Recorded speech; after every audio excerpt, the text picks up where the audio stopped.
Hey everybody, it's Craig again.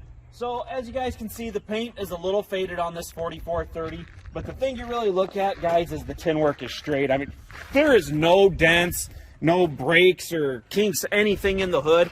Really, guys, this thing's ready for a paint job, and it would be showroom pretty. So that's the big thing you look at. Just the fact that the tin work is as straight as it is and the hood's not messed up. That's the big thing you want to look at. All the glass is intact in the tractor. The seals are all in good condition. I did notice that the left wiper is not working, but the right one is.